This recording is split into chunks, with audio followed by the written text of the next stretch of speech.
Hello everyone, nubkeks here. Welcome back to Nub Raids, and in today's video, we are doing actually two versions of this tier list because we now have in-game what I believe is, I don't know actually, probably the final faction unity champions. We've got one faction unity for each faction. What happens after? Will there be more per faction? Will they do some epics? Will there be like alliance unity? Something completely different? At this point, nobody really knows. But we've got one per faction, so this is a great time to do it. Shout out to Deathmark, who asked me would I do this. Forgive me if you go over this in the video, but here we go. We have all but one of the Unity champion. We actually do have Kaldor right now. I'd like to see them ranked from first place to last. So yeah, you could have all of these right now, and that is it. I guess actually maybe he means that there is potentially another faction coming with another faction unity. We can revisit the list if that happens. But it's been, I think, over half a year since I've done this, and I think a lot has changed. What we're going to do here, two different versions of this list. First, I'm going to do a progression tier, because I was thinking about this. What I did at first, actually, and we're going to cover it the second time, is an endgame tier list. But I realized that, not all of you are endgame at all. And stuff is very different in terms of how I'd rate these champions for endgame versus progression. So we're going to do both. I will cover my progression thoughts on these champions, how they would help a newer player get through all of the content in the game. And then I will cover my endgame list after, how they're actually relevant for endgame content. So without any further ado, let me bring up my notes. So we'll go from worst, I think, to best. Let's dive in, shall we? So we've got Vault. There's a spacebar missing there. There we go. We've got D tier for the Vault. We've got C tier, Faction Wars only. B is niche usefulness. A is core usefulness. This is like they bring really important stuff to your teams in multiple areas. And then S tier is huge progression, like completely game-changing champions. So the worst faction unity, I think, doesn't actually go into Vault, and nor do they go into Faction Wars only. I'm going to put them into niche usefulness. I'm going to put Zyklek in there. He's actually pretty good. The funny thing about this is, for instance, most of the faction unities, if I pick a random one, Bolland has like 88 reviews, yeah? A lot of them have, if I come over to Kaleth, he has 200 reviews. Most of them have about 100, and some of the more popular ones have like 200. I mean, if I look at the newest one, Kaldor, the newest unity, he's got 72, yeah? 72, the newest guy. We come over to poor old Zyklek over here. Zyklek has 17 reviews. Nobody has this champion. He's actually pretty decent, though. Now, the thing that he is basically just a big damage dealer, but he does have a cool one faction ally bonus here, where you take 15% less damage from enemies with buffs, or 30% less from enemies with no buffs. That's actually insanely useful. And then he's got big damage. He starts ramping up his attack when he kills people, up to 120% bonus, which is really good. His A2 can be an AoE. Yeah, I think, and he's got a great aura. So for me, he is still niche usefulness, but he is very good. And what saves him for me is you've got Lydia, Vizix, Mithrala in this. Earlier in the game, you have, well, I guess Dark Kael still takes a while, but Madame Ceres, if you pull her, Sylar, if you pull her, they're very helpful. And then I think particularly Kael is in there, but more so Coldheart. Coldheart is in this faction, and then potentially Painkeeper for some teams as well. I think at the very least, throwing this guy in with Coldheart is going to give you a very strong core team. He's going to do massive damage, both single target and in waves, make your team tankier. So yeah, he actually does make it into niche usefulness. I kind of would have expected, honestly, that he'd be like a faction war only champion, but when I looked at him, I said he's actually a little bit better than I thought. And he's one I'm interested in the future. Like, as I said, there's only 17. This game has like hundreds of thousands, probably millions of players. Only 17 reviews for him. It's crazy. So yeah, and he does have some good arena usefulness as well, where yeah, he actually becomes very strong in Arena 2, I should say, where he puts block buffs at the start of the round, which will stop Stone Skin. Happens before Stone Skin. And then whenever an enemy attempts to place a buff, he's a 50% chance to attack with this his A3 and just one-shot them, which is pretty cool. So I think he's got a lot of potential there, but I'm going to put him in his niche usefulness. He's yeah, sort of go in with Coldheart, maybe going with the Lydia when you get her, that sort of thing, but bit niche. Next up, then, I hate to do it. I'm putting Losin Kaleth in here. Now, there is a big question mark for me when I look at this guy. I think for me, it qualifies him, though, as niche. He's very popular, 200 reviews. People are liking him overall. I think he's good, but he doesn't do all that much. His passive makes him very tanky, and he's got, a small chance for True Fear with a free faction ally team, chance for an instant turn. He's got a heal and a potential big single target nuke on his A3. His A2 is one of the best moves in the game, but it does have a 5-turn cooldown. You can place Weaken on his A1. I actually just feel like this champ isn't doing that much for you in most teams. He's been one of the biggest disappointments for me, where I feel he reads much better on paper, both endgame and for progression, than he actually is in practice. Now, the exception, and the reason he's in niche usefulness and arguably could be pushed higher, I do think that he has the potential to solo a lot of content, like a lot of bosses and whatnot, especially if you got like a regen set. He's healing himself quite a bit on this move. He uses this always when he's counterattacking, so you've got some potential there, and he can take some extra turns. Maybe he can solo stuff, but you might need to build like a more Night Rev focused team and have them die and have them. So I think it's a bit awkward. I feel like he's kind of overrated, actually. Like, yeah, sure, his A2 is absolutely crazy, but he's got low base speed. I don't know. I just haven't been fully convinced by him. So sorry to the Losin Kaleth fans, but I'm not a fan. Next up in B, I'm going to be putting in Heraclites, actually, who's coming up over this weekend of summoning events. Heraclites, I'm going to put him in his niche usefulness as well. So I think one of the best things you can do is, again, against certain bosses, when you can build a 3 other undead team, he starts ally attacking whenever allies go. And he starts healing your team by 20% max HP basically in every turn. That's amazing. That's his niche usefulness. You get him killed, and then he just keeps spamming his A1, but you need to have 3 undead, you need him to die, and there you can go. Now, he can be, like, he can be a pretty tanky damage dealer. AoE damage nuke with this. Fine. And this is his big move, massive single target nuke. It ignores 100% defense, so this will, even without good gear, always do huge damage, and it will revive an ally, which is pretty powerful. If nobody is dead, it will reset the skill, so we can do this nuke. I think it's a little bit awkward, of course, to use this. But yeah, so I think he's a bit awkward to use, but he does have some niche potential.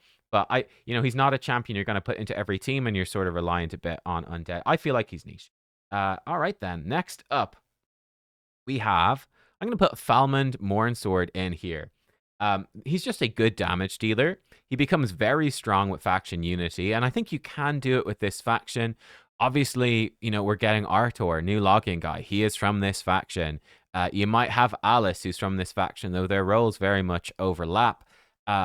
There was the Noel fusion somewhat recently, but there's Deacon in the faction, Godseeker, even Cardinal to an extent. Mordecai is good as well. So you do have some good epics, kind of bad rares, though, to fill them out. But Falmond comes in. He's got 122 reviews. They're pretty bad. Yeah, I'm keeping him in niche. What I think is good about him, number one, he himself is very tanky. He can give your allies more turn meter. I think it's particularly good with Mordecai and Deacon. Just get them cycling through their turns. I think his 2 faction allies is very good. Revive on death when HP drops low. This will help you through some places. He's got a big AoE nuke. His A3, this is why he's very much niche for me. With 3 faction allies, he starts doing a surplus AoE, and then he can put fear on all enemies if he doesn't actually kill the enemy. But it's like a Wukong style move. That becomes very strong. So he's got like a big splash, a massive nuke over here. He's potentially protecting your team and giving them more turn meter. I think he's pretty good, but yeah, he's kind of niche, and he is just a damage dealer, but albeit a very strong damage dealer. And if you get him with a faction team, he's very powerful. But for me, he's pretty neat. You know what? Arguably, we should be putting him low. I am going to put him lower. I am going to put him lower. He's more reliant on the team and more reliant on a fully Sacred Order team to be good. Yeah, I actually think he's probably less useful than these. I think they've got a more special, more unique niche where he's just big damage. I'm moving him down. Executive decision made. And then this one was a debate for me, but I am going to put Tetsuya This one, I'm unsure about him. I'll be honest. I did not get to test him. I was away on holiday, I think, when he was out. I think that's when I was in Forteventura in the Canaries. Lovely week off in the sun. Got sunburnt on the first day. Classic Irish holiday. I'm gonna put Tetsuya, I think, in niche. Now this is the question mark. I think he becomes really powerful when you get Lady Mikage, but that takes a good while. Um, but let's say when you do get Mikage, if you don't have Ninja, right? If you miss Ninja, the dude's a monster. He's very strong. Um, I think what's particularly good with him, he has a 100% turn meter steal. It's on a 4-turn cooldown, though. That's what pushes him down. I think if this was a 3-turn cooldown, he would be A tier for me because that's so useful against like Spider, Dark Fae, etc. He has massive single target damage. It's very powerful. So that's really going to help you with like Chimera and Clan Boss. He's just going to hit really hard. And he makes your turn meter feel stronger. Now, I did feel like his passive, not so strong in progression. He gets turn meter when enemies take a turn. Enemies don't take turns all that often in this game. So it's only okay. And yeah, I think he starts to get really strong with multiple faction allies, and that's just I think a bit awkward to build a good progression team from Shadowkin because they're kind of squishy. He has the potential with 3 faction allies to do an AoE and steal all their turn meter with this and place True Fear for 2 turns. That's crazy. But again, it becomes quite difficult to build an accessible team fully from Shadowkin. Like, how are you gonna do it? I don't know how you would do it easily. So that marks him down for progression for me. But he really comes into his own Mikage and becomes potentially very strong. Like I said, I'm less confident about him because he is so new, and I just haven't seen him in action. Right, on to the next one. We're actually going to jump up into the A tier. I'm going to put Aislinn into the A tier here. He's the Bannerlords. Aislinn, I think he's just solid. Core usefulness. The dude comes in, big shield and ally protection on a 3-turn. That's great. And then if you get him 1 faction ally, and again, I think that's very, very doable. Stag Knight, Ursula the Mourner. There you go. Even Archmage Helma is good. You've got some good champs in here, and like Ulfric's okay. Lady Annabelle's okay. You can do it. And over in, there's some potential guaranteed champs you might have picked up over here in the Bannerlords over time. You'll eventually get Quintus. I think you can build some good teams with him. With 1 faction ally, though, he instantly does the shield ally protection whenever an ally is revived. I think that's phenomenally good, right? That makes any revive exceptionally safe. They're going to have a huge shield and ally protection. They're not going to die. So he makes, with 1 faction ally, he just makes your reviver a god tier reviver, basically. And not only protecting the champion you revive, but protecting the whole team. He also is making your teammates under shield immune to base hard crowd control. I think that's phenomenally good as well. And you take less damage with shields. You can also turn those shields into healing and do some damage. He can stun. I think it's okay. So yeah, I think Aislinn, he's got good core usefulness. He's got great base stats as well. But yeah, just get him that 1 faction ally, and he's giving you a massive amount of protection for your team, which I think is just good core progression. I think, you look at basically all the Doom Tower bosses, trying to get through Tag Arena for the first time, trying to get through all the dungeons for the first time. I think he's crazy good. Really, really strong. Like slap him in with Stag Knight and bam, you've got your team for almost every area of the game good to go. Put him in with an Ursula as well, and like that counterattack stuff, the chance to counterattack is going to be helpful as well. So yeah, I think he's real solid. Next up, I'm going to put Aragaz, and I'm putting Aragaz pretty high. This might be kind of spicy. Maybe I'm overhyping him a bit, but I do think Aragaz is actually pretty great for progression. He's a HP damage dealer, but particularly as A3, he's got an AoE provoke on a 3-turn cooldown with strengthen as well. And he's also doing really good damage. And I don't think he needs his faction stuff, really. I don't think he does. Now, if you do give him his faction stuff, his 2 faction allies is really nice. He starts giving you scaling, HP, attack, defense, and speed up to 25% when an ally or enemy dies. That's really good. And again, if you get 2 faction allies here, he instantly activates his A3, AoE provoke strengthen, when an ally's HP drops below 50%. That's great. And then in particular, his A1, he heals all allies with 50% HP back to 50% of their max HP. So he's helping you stay, relatively tanky. You're taking less damage. You're getting tankier. He is doing good damage. He's got a weird A2, but it works, helps him cycle his skills. I think he's pretty solid, actually, and gives you that solid force damage dealer. And within the faction, I think Tagore is absolute god tier progression. Zargala is good. Seer is very good. Duck is kind of god tier progression. He's very much like Stag Knight. So you've got some options. Galek's not terrible. You could use him. If you started with him, then great. And Supreme Galek is available from a promo code for starting accounts right now as well. And yeah, I mean, Artak, if you got him, is very good, etc. You will get viral eventually. Yeah, I'm actually pretty impressed with Argaz. I think he's pretty solid. I think he's kind of underrated for being a damage dealer who's actually doing a lot with the strength and the AoE provoke to crowd control, to heal you up, keep you alive. So I'm saying he's pretty core useful. You know what? I probably should put him below Aislinn, but I do think he's really, really good. Next up, I'm going to put Dunelord Gregor up in here as well in just core usefulness. Coming into Barbarians, again, do we have a good Barbarian team? A lot of people have Loki from a promo code. You get your Carl from the clan shop, so you can get him. Still of the Drakes, you get her 6 months in. Thor and Armand's two of the best fusions from last year. Freya, it's insane if you got her. Obviously, Alaz is crazy good. Odin, etc. In the epics, everyone gets Haikatun a month in. Alika is great if you get her. But particularly for the rares, War Maiden is core. And Soulbound Bowyer is actually really good too. Even Berserker's a really good damage dealer. And even in the uncommon, Shield Guard's not bad. He's one of the best, probably second best uncommon in the game. So I think you can easily get at least what? I mean, at least with War Maiden, throw her in. Boom, you've got yourself at least a 1 Unity team. But this move is actually great for progression. 4-turn cooldown is a downside, but increase attack and increase accuracy. I think for getting through Doom Tower bosses and waves, the increased accuracy is actually very helpful for progression. And decreasing ally skills by a turn. With 2 faction allies, 20% turn meter boost as well. Then on his A2 is an AoE attack. He's doing buff manipulation, decreasing enemy buffs, but increasing yours to make them consistent and giving your team a shield. That's really good. And then he's got a chance to provoke on his A1. His passive is not great. I think this is pretty meh. You start ignoring some resistance and doing more damage to crowd-controlled enemies. It's a bit awkward. But yeah, I just think I give him core value. And yeah, this move right here is just great. I'd say, you know what? I think we probably move him below Aislinn. I think it's actually probably fair looking at this again. But yeah, I think it's relatively easy to get 1 or 2 barbarians in there, and he's giving you some great stuff, right? That's just going to make, just shielding, increase attack accuracy, bit of a cooldown decrease, some turn meter boosting. It's a great little kit that's just core useful. It's like good everywhere. Good everywhere.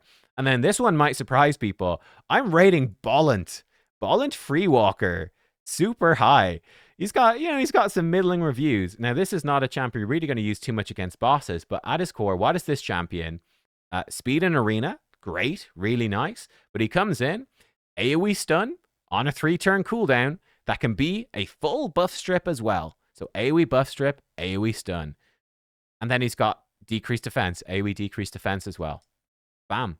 Simple. Job done. He can heal your team as well with his A1 and extra turns. Then if you start building up... Oh, and by the way, he makes multi-hits stronger. That's not that crazy. He doesn't even need any skinwalkers. He's still AoE stun, AoE decreased defense, a bit of healing for your team. Bam! Amazing! Plus a brilliant speed aura for arena. The dude's actually kind of legit. Now, bearing in mind, in his faction, Wukong is probably still the best promo code champ. I mean, Galek is up there as well. But you've got some good champs in here. I think it becomes a little bit awkward to build him a good team, I will say. The epics for this faction kind of suck. And the rares aren't great. Gnarlhorn's not bad. I mean, him plus Gnarlhorn, you're going to have crazy control. But let's say you just throw him in with a Wukong. That's where you get that buff strip. And you start getting chances to stun whenever anyone attacks, which is, again, really, really nice. He doesn't need that much faction unity. He's just a good core champion. I mean, every dungeon, every wave, AoE decreased defense, AoE stun, potentially buff strips, and some healing. Bam, job done. Great. Lock him in. Fantastic. Yeah, good. We're laughing. So I'm rating him pretty high for progression. I think that the dude actually brings you exactly what you want for getting through waves. And yeah, he's just good. He's just a great champ. Really, really strong. Then we come to the S tier, and honestly, you could place these however which way that you want. This becomes a bit tricky to judge, honestly. Yeah, Yeah, how are we gonna put them in? How are we gonna put them in? I'll say maybe Fina. I mean, this is really tough. It's really tough to know which way to go. Fina, obviously, she is insane, but she's bringing you all the buffs that you want, and then she can reset someone. And like, the awkward thing about her is, again, for progression, you need to clear a lot of dungeons and stuff on auto. And she doesn't really work well on auto anywhere because she's not going to place this on your damage dealer. Her AI just doesn't work properly. So yeah, that's a bit of a downside. But I think she comes in good speed aura as well. But when you start building up high elf faction unity, and again, you could throw her in with Arbiter. It's not bad. These aren't not the most accessible champions. You do get Yannicka from the clan shop, so that's nice. But you've got Skaramis is good. Tyrell is good. Neldor's fantastic. Royal Guard is fantastic for progression. Ethlin is good. Ambassador Lethlin actually is pretty decent for progression. We've got Apothecary, very, very strong. Reliquary Tender. Selenia is okay early game. Elhain. You have the potential to build up some teams with her, and she goes real crazy when you start getting faction unity in. Number one, extra turn on this buff so she can cycle like crazy. And then with 2 faction allies in particular, she starts to fully cleanse, which is crazy good. Again, over here, the 1 faction ally, that doesn't really matter, but the 2 faction allies, when buffs removed or stolen or expire, 10% turn meter gain, she starts giving you so much turn meter, and 3 faction allies, you ignore defense, 5% per buff. And again, at that point, she's going to be cycling through her skills so fast. She's got very good base speed. I think Fina is incredibly good. A bit restricted, let's say, in the team building, but she's just a really good buff champion with no faction allies. And you get her with the 3 for the ignore defense, and she goes really nuts. Even just with the 2 for the clan. So she's got good potential, but I think the faction limitations for me to get the most out of her, push her down a little bit. She's just a bit awkward to use. But again, the block damage also very helpful for progressing on Chimera. I'm going to put Volcanos in next for progression. So for progression, I think the guy is just god tier for arena. 1 demon spawn, and whenever enemies are buffing, he's just blowing up their team. So the more buffs enemies have for arena, the guy just destroys them, which is huge. Then apart from that, he's a good damage dealer. But he's more limited. He becomes harder to use. You basically need to have a pretty big demon spawn team to get the most out of him. And yeah, you need to be coming in, and you need to have really the 2 faction allies where he starts to go crazy for progression in PvE against bosses and dungeons and waves and stuff, where you start activating burns and you start stacking up ignore defense. That becomes very, very powerful. So yeah, I think people feel like a common mistake I see people make is they think that he has a reliable source of burns himself. Bearing in mind, he only burns himself if enemies receive buffs or have turn meters increase. That just doesn't happen very much against, in progression. Most bosses don't do this. So he doesn't provide his own burn. You need to bring someone in and bring in some demons. But yeah, I think with 1 demon spawn, the dude hard carries in arena. And I think arena is one of the hardest places to progress. That alone pushes him up into S tier. And then, yeah, if you can build a burn and demon spawn team, he can become an extremely strong damage dealer in his own right. But it's a bit harder to do. But yeah, just the arena progression alone puts him in S tier for me. I'm going to put probably Vizig up next. Vizig is great. One of the core things you want for progression early game is AoE HP burn. He comes in, AoE HP burn and poison. Fantastic. Then he gives you increased accuracy. It's on it is on a 3 turn, so that's nice too. And again, some debuff manipulation. He can activate burns on his A1. That's just really solid for progressing against many bosses, many dungeons in the game, any sort of waves. You start giving him some faction allies, and it gets nice. Your burns and poison start doing more damage. You start doing more damage for each burn and poison on the target, and they can't be removed, stolen, or transferred. He starts to give you increased speed, manipulating debuffs even more, and then eventually at 3 faction allies doing tons of healing. It's a great champ for progression. Funny enough, I've got 2 of them. We'll see when we come to Endgame. Endgame, he's much weaker, but my goodness, for progression, even just his A2 alone for progression would put him probably into the A tier. I think you combine the rest of it, he goes into S tier for me, of just, he's going to help you in so many areas.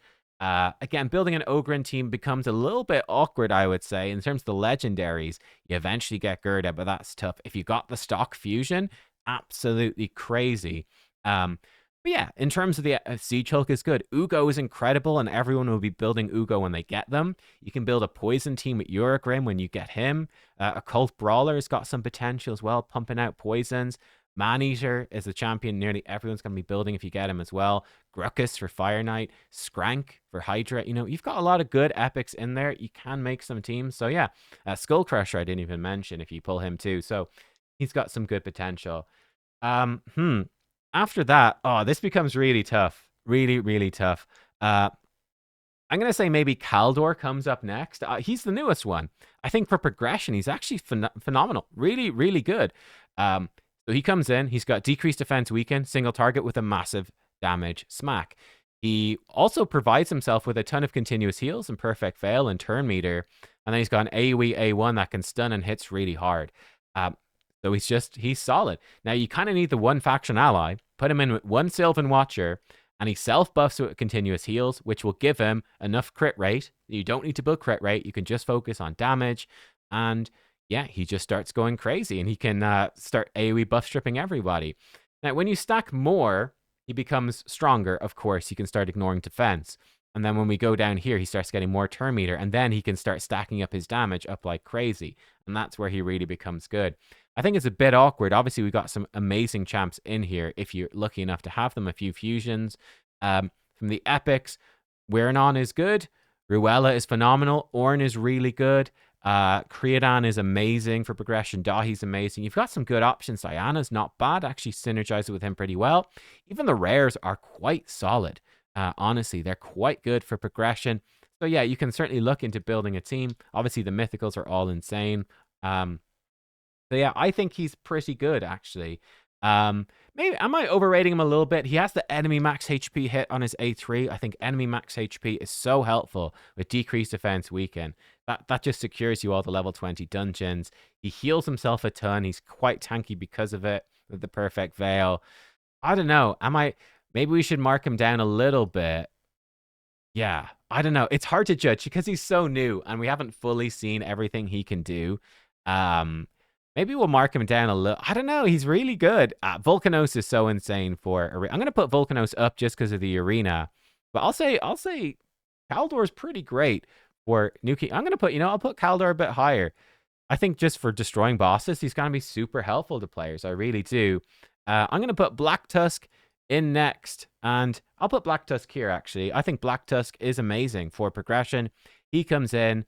And what does he have? Very simply, he's got a 3-turn cooldown, full cleanse with ally attack, and then he's giving you a counter attack when you lose 10% max HP. That's so strong for progression. And then he's got a huge stun with turn meter boosting. He can do more stuns there.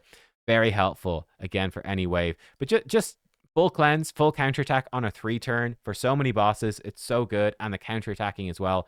It is so good. His faction unity stuff isn't really that necessary or that helpful, I think, honestly, in most teams. I think you just slot him in, and he's just a great core champion just with his default kit. He's really good. And then you do have the potential, of course, to do a full dwarf team with like Stone Skin.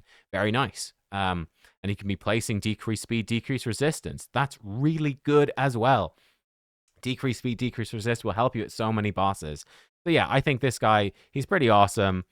Yeah, I think he deserves sort of high ratings in general and not reliant, in my opinion, on faction unity at all. Though, again, going to 2, which you can do if you got Newt, insane. Obviously, Kira, maybe you won't have her, but, Brogni, if you pull him, insane for progression. Herndig for progression. Trunda is busted. The Mythicals obviously are busted. In the Epics, Geomancer, hello. Demitha, hello. Crazy. Melga is great. Morag, everyone gets Morag from the Plarium Points program for free, and she's phenomenal. Filja is phenomenal. You've got a lot of they're all good, right? All the dwarf epics actually are insane. Dazder, Gala, Rugnor, they're all crazy good. So you can easily build a dwarf team if you want, I think. And yeah, so he rates for me very, very highly. And then number 1, I will still give number 1 to Teox for progression. Teox coming in, I think he's just so good. Just your damage dealer that smacks. Self-buffs, double hit, and the damage multiplier is crazy. And then he stacks up his own attack as well with extra turn if he kills someone. And then the crazy A1, bringing in an ally to absolutely clap. he's insane. He is so good and he can counter it. He does so much. And then, of course, you've got the potential to build more lizard focused teams. You get Razin for free. You get Broadmaw for free. Where's Broadmaw? Oh, sorry, there he is. He's the Void. They are good. And then you've got some good epics in here. Everyone gets a Jizzo. But Basilisk is decent for progression. Aox is good. Venomage is very good. Jarag's very good, etc. You will eventually get Romantu as well, and so on. So you can definitely build some teams around Teox. But yeah, I think for progression, it's just like, bam, here's my damage dealer's done, and you can put him in with the second one because the ally attack on the A1 is so strong. So it's like, yeah, cool. Him plus any other damage dealer, and now I've got a god tier damage team for everything in the game. And I think for me, that is phenomenally, phenomenally good. Now, the other thing I want to cover, we've seen that. Now we need to cover my end game tier list and how this end game tier list is going to work. I've ranked champions out of 5. This is the end game tier list. They can get up to 5 stars. Would I use them? And this is what I consider to be end game content that's relevant. Regular arenas, that's classic or tag. Live arena, siege, Hydra, and Chimera. Other content for me, Endgame is irrelevant. It's beaten. It's done. These are basic, essentially modes where you fight other players because of Flash and Hydra and Chimera. And also, they're difficult to get max rewards, particularly Chimera with the trials. And then, the arenas where you're fighting in arena. And a regular arena is perhaps not that important, but hey, there we go. So this is how I'm rating them. I will give them 0 in the area. If I'd say no, I wouldn't use them. Some champs I've given a maybe, which is like, I'm not 100% sure. They have potential. Would I actually use them? I don't know. And then I'd say yes, if I definitely would use them. So here we go. Let's go up the tier list. So at 0.5, I've got Heraclitus and I've got Losin Kaleth. So Heraclitus, he gets a maybe for Siege. Okay. Unfortunately, I think he's super fun, but where would I use him? He's a maybe for Siege, because I'm looking at like undead only for Siege. Well, I probably want Sifi Rotus. I probably want Ultimate Death Knight, and then Fabian. Where do I put him in? I mean, Necret is also a possibility. Lil Miss Annie is a legit possibility. Volcanen gets a bit cooked by Ultimate Death Knight. I mean, Lil Miss Annie can hit past UDK, and that's pretty powerful. I don't know. Theodosia would go in if I had her. It's hard. You've got some really good champs in here. It's actually hard to fit him in. He does have the advantage of being positive affinity to Ultimate Death Knight, but I don't know. Would I actually use him in Siege? It's a hard maybe. So he only gets 0.5. Kaleth comes in, also a maybe. Would I actually use Kaleth? Again, normal arena, live arena, nope. Chimera, Hydra, nope. It's a maybe for Siege again as well. Like for Siege, I probably would be using like Ancora Narses. Hegemon is decent, though they might all be in Stone Skin. Queen of Hearts, if I had her, she'd go in. He's a maybe. Arix is pretty good. Empress is amazing. Like, I don't know. Like, I'm putting in Empress and Cora Narses. Mad Hatter could even go in. He's pretty good too. Fortis, he's actually a pretty good combo with Empress. I think it becomes tough to fit Kaleth in. Is he that useful? I don't know if he is, or just George it hits through the Stone Skins. Do we actually use Kaleth? Don't know, man. I don't know if he makes it in. He's a 0.5 for me. So I've gone to the wrong list. We're over here. Coming in at 1.0, we've got Bolland, Vizig, who actually did better than I expected. The Barbarian Dude, Gregor, Falmond, and Aislinn. So this is, again, my endgame list. So here we go. For them, Aislinn, I would use him in Siege. He gets the yes for Siege. Obviously, I think he's best in slot pretty much for the Bannerlords. Him plus Taras Marishka is actually terrifying.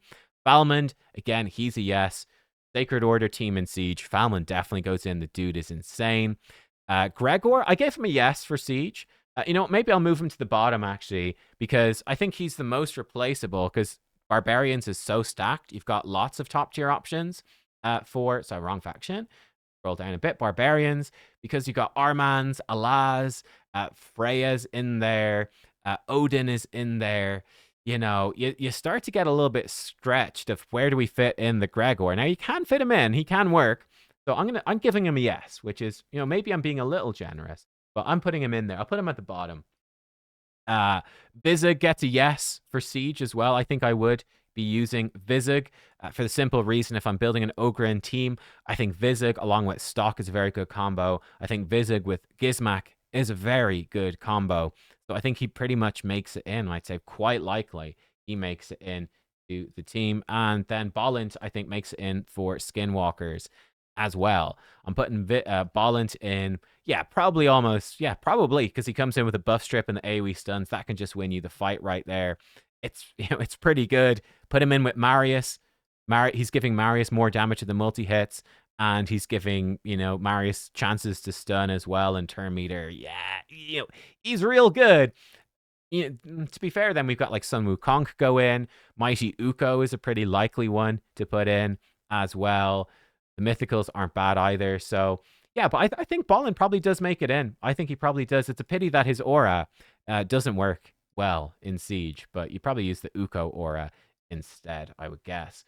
So yeah, I think he does qualify for Siege. Then for 1.5, now this is a bit spicy. I've got Aragaz Zyklek made it up here for me. Kaldor's come in here, and the dwarf as well. So yeah, this is sort of surprising me, but I was trying to be fair with my ratings. So Aragaz, Aragaz first. He got 1.5. For a simple reason, I would definitely use him in Siege. The guy's bonkers. I think he can also be used in normal arena. He's immune to block active skills and cooldown increasing effects. And then he's nuking with this I mean, he really hits hard. He's very good. You take less damage. He stacks up the stuff, starts giving people extra turns. He's actually kind of legit. I've seen some cool Aragaz teams. So I gave him a maybe for regular arenas. I think for live arena, too difficult. You need too many orcs. But definitely for Siege, and he's a maybe there. Zyklek, same thing. I gave Zyklek, surprising to me. Dark Elves are terrible for Siege, but if I was using Dark Elves, I'd definitely use him. He's crazy. Him plus Tremeria, bada bing, bada boom. You get yourself a good aura. He stops Stone Skin, and then she comes in and AoE stuns. And yeah, job done. Insane. And then I think for regular arena, again, I think that could work as well. I think then the 3 faction allies actually kind of crazy. Nuking enemies when they attempt to place buffs, and he's placed block buffs. He stops Stone Skin. He has massive damage. I think he actually does have the potential. He's held back for sure by his faction being kind of garbage, but I gave him a maybe. I actually think he does have potential, believe it or not, in Classic Arena. I would not use him anywhere else though. Kaldor, he's really new. I'm a bit unsure. I gave him maybe for Siege, maybe for Chimera, and maybe for Hydra. I tested him. And yeah, I think for Chimera, I wasn't impressed with his damage, but he does bring you decreased defense weaken, and he does bring you poisons and poison activation, which opens up quite a lot of trials. And he brings Veil as well, which is good. So he's a maybe. He's maybe. For Hydra, he's good. He's very good for Hydra. But does he actually make my teams if I pulled him? I don't know. Again, it's a maybe. And for Siege, I mean, he's got massive damage and he can remove buffs.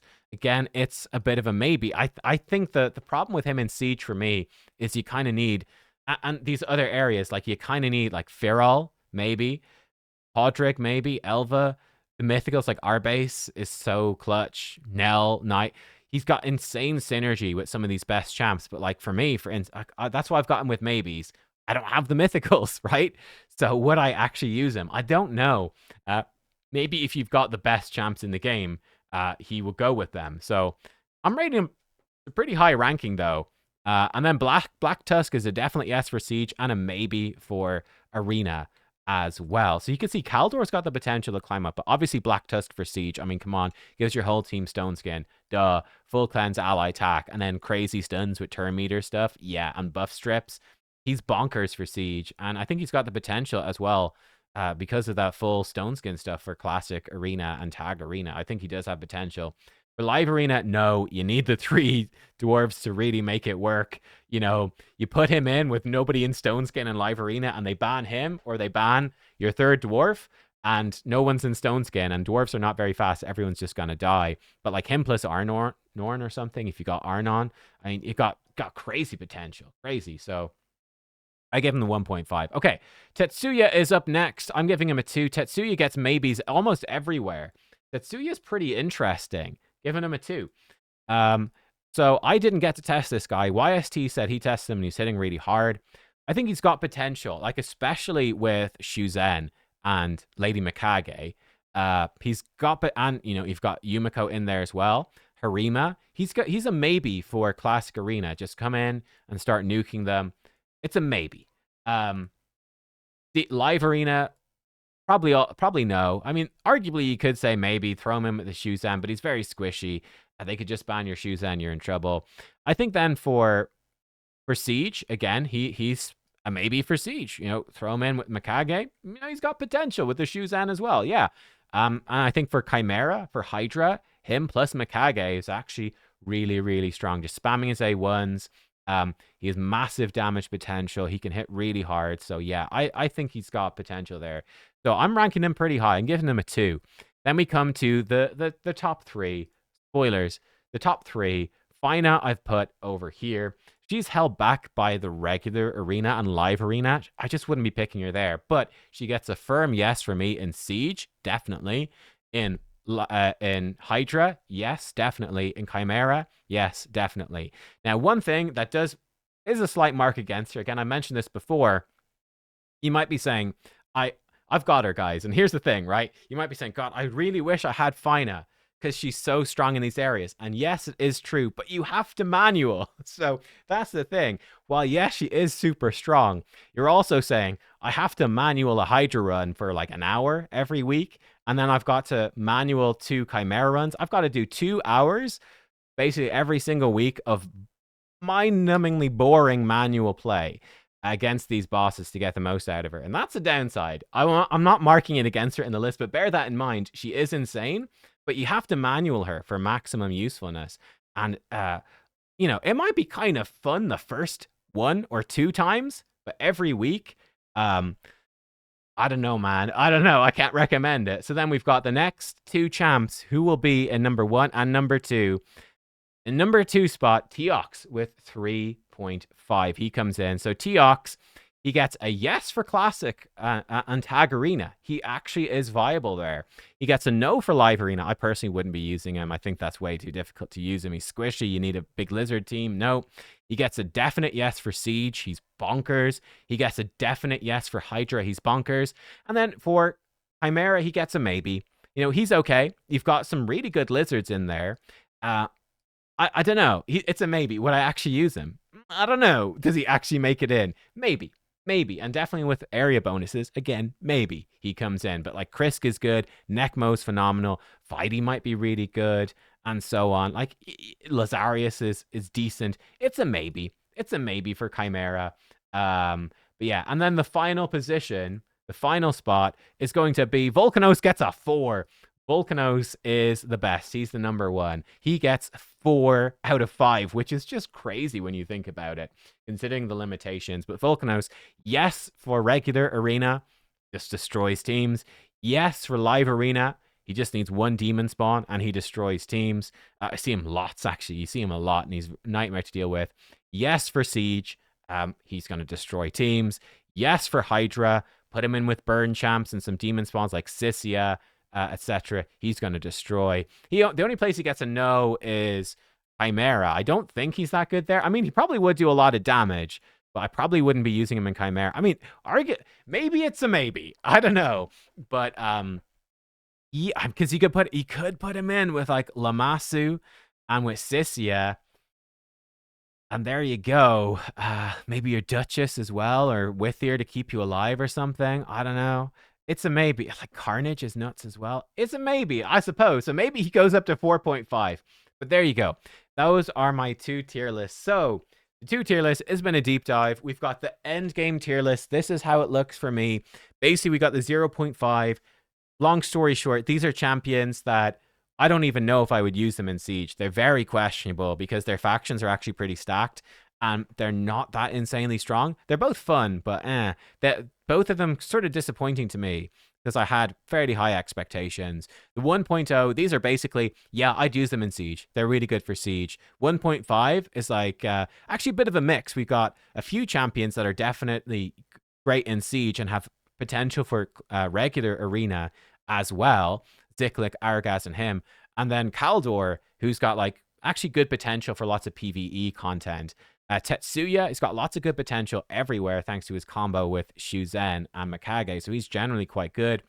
Fina has proven value in Siege, Chimera, and Hydra. Deox has proven value in classic arenas, Siege, and Hydra. And then Volcanos is just the god of all the arenas, live, classic, and also Siege. And he's fantastic for Hydra as well. And potentially even goes up to 4.5 as a maybe for a Chimera. But I won't give it to him because I haven't seen. He's already first place anyway. So there you go. In terms of that, I think there's a clear top 3 faction unities. Those are Volcanos, Teox, and Fina. They are clearly the top 3. Then, arguably, I'd say these are the other 3 I think to consider looking at that have got interesting potential in multiple teams, I would say. And then the others are a bit more more for fun, more for novelty. They'll obviously hard carry faction wars hard. They'll be insane. And some of them have potential, in future areas of the game, but I'm not rating them on future areas. And then, of course, we've got our progression. Where's it gone? Our progression tier list over here. This is the tier list for progressing through the game, not for endgame, for everyone. And here, everyone's like B at least. I mean, honestly, we could say like, my keyboard is slightly busted. My my left shift key doesn't work anymore. I'm gonna have to get a new one. Let me actually rename these to make it more clear. And we say D for the vault. If they're in the vault, they're not used. It's a D tier. Even an F. Let's even put that as an F tier champion. Just a failure. But no, I think they're all better than B. I think all of them are A plus at least. We've got some champs that are a bit more niche, a bit harder to use, more reliant on full faction teams, or just they're not doing anything too crazy. Got like the S tier. Let's call it S minus just to make it a bit more clear. S minus, these are just core useful champs that are bringing you great buffs and support throughout multiple areas. And then the S plus, I think these champions are just very, very helpful to like a newer account. My God, do they bring so much potential in really multiple areas of the game. That's what I'm looking at. Multiple areas of the game, revolutionizing your teams. The S minus is like multiple areas of the game, like, oh, these are really good. They're just really solid, very helpful. And then the A tier are like, oh, I need that turn meter steal. Yeah, Tetsuya, he's slamming it. But, he's maybe a bit tricky to use. I need to solo stuff. Maybe Los and Kaleth or Cleth. Is it Cleth or Kaleth? I don't know. Maybe he can solo, but it's a bit awkward. That sort of thing. So there you go. Let me know what you think. They are the 2 tier lists. Endgame and progression. That's my thoughts right now. I will see you next time. Let me know what you think, and goodbye.